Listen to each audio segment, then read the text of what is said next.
We are zooming in on a small shrine in the Tennoji ward of Osaka. It's Yasui Shrine. It's a nice refuge from the bustling city, and it's where the great samurai Sanada Yukimura lost his head. The how and why that happened is the subject of this video. The story starts here at Osaka Castle around the year 1600s. At that time, Osaka was the center of power in Japan, military power and economic power. The emperor was on the throne in Kyoto, but he was a figurehead. Power resided here in Osaka Castle. And the man who wielded that power, the shogun, was Toyotomi Hideyori. Unfortunately for his clan, he died when his son was only 5 years old. And that was an opening that Tokugawa Ieyasu was waiting for. He was centered in Edo, today's Tokyo. And from there, he battled his way to become the new shogun. His family ruled Japan for 250 years. But as an old man facing his retirement, he couldn't foresee that. And as he surveyed the land that he ruled, he saw one threat to his family's power. And that was the resident of Osaka Castle, who in 1614 was 18 years old. He found a reason and attacked. The samurai Sanada Yukimura enters the picture because his family had resisted the rise of Tokugawa to the position of shogun. They fought against him. He survived with his life, but he was forced into exile. However, when he heard that Tokugawa was going to attack Osaka Castle, he escaped his exile and came to the castle's defense.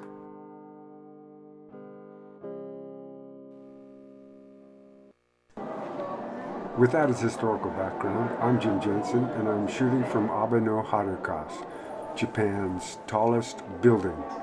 It's in the Tennoji ward of Osaka, and I'm looking southeast to the mountain pass through which the shogun, Tokugawa Ieyasu, brought his troops twice to attack Osaka Castle.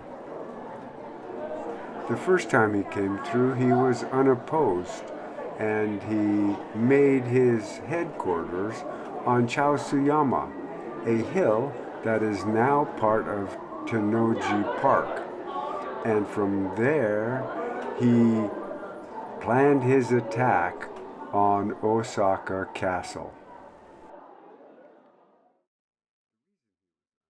The reason Tokugawa was unopposed the first time is that the castle is well protected with moats and large walls, and the defenders felt they could stay safe inside longer than Tokugawa could support an army on the outside.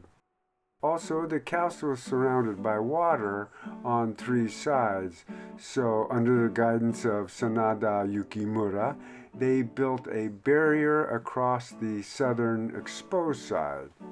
It was a fort with a moat.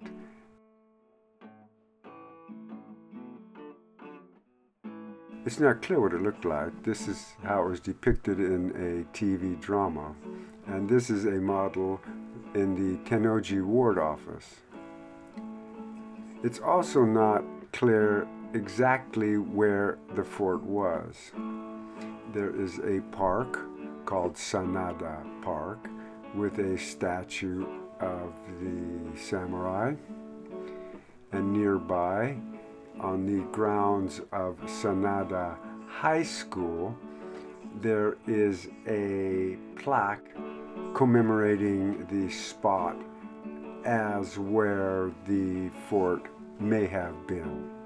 Also, in the area, there's Karahori Park and Karahori Street.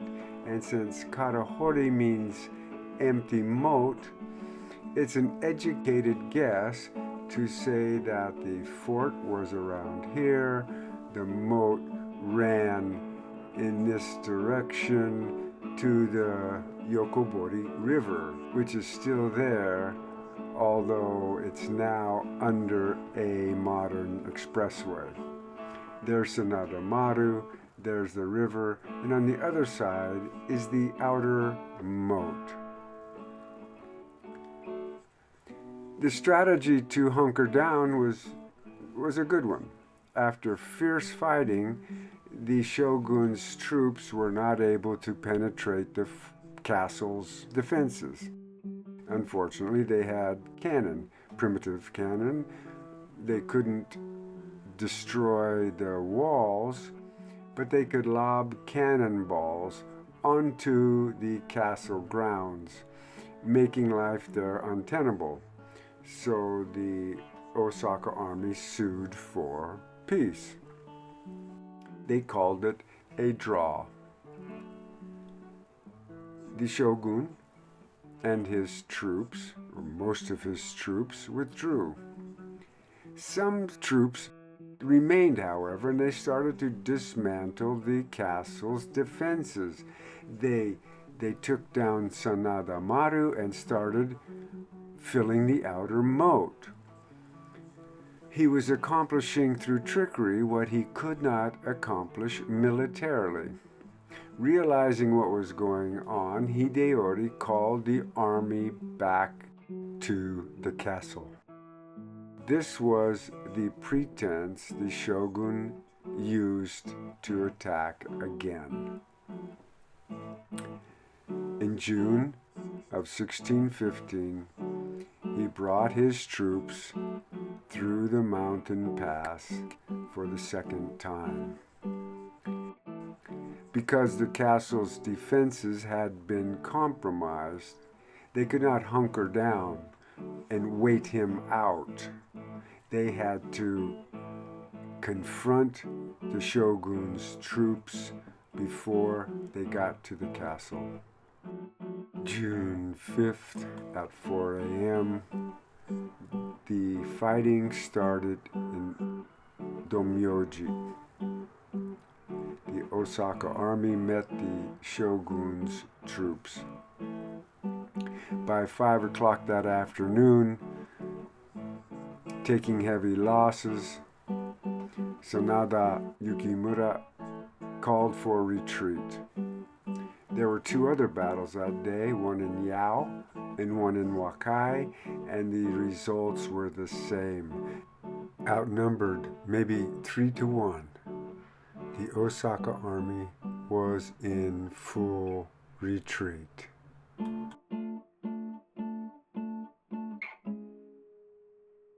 Kimura made his headquarters atop Chausuyama, where Tokugawa, a mere months before, had planned the attack on the castle.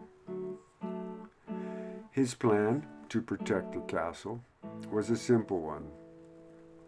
He would take on the front of Tokugawa's army, while another commander went around the flank and attacked from the rear. At that time, the home army would charge out of the castle and deliver what was hoped to be a decisive and winning blow. Unfortunately, things did not unfold as planned. The surprise attack from the rear was discovered. The fighting started sooner than expected. The home army arrived too late. Realizing that only heroic action could save the day, Sanada Yukimura broke through the lines and went after the shogun. At this point in the story, legend mixes with fact. Some say he found the shogun and wounded him. Some actually say he killed the shogun. The reality is he was wounded. He retreated to Yasui Shrine, where he was discovered by one of the shogun's samurai. He took off his helmet, declared his name, and the shogun's samurai took his head. Why he took his head is an interesting story. It was the practice of samurai to cut the head off of people they defeated in battle. This was not unique to the samurai. It was done in many parts of the world, but there were some unique aspects to the Japanese practice. For one thing, the heads would be lightly made up and cleaned before they were shown to the general or the lord after the battle.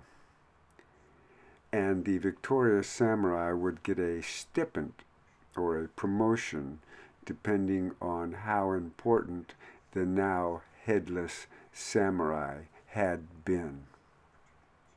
Another particularly Japanese aspect of samurai beheading is that they would put incense and leaves in their own helmets, knowing that they might be killed. And this would make it less gruesome for whoever cut their head off. That's remarkable. In America, I suspect we would booby trap our necks so that anybody trying to cut our heads off would meet us in the afterlife. Be that as it may, this is how the great samurai Sanada Yukimura lost his head in Yasui Shrine. If you're interested in this kind of history or samurai culture, I cannot recommend more strongly the Shogunate on YouTube. It's just an excellent channel with wonderfully produced videos. And thank you for watching this one.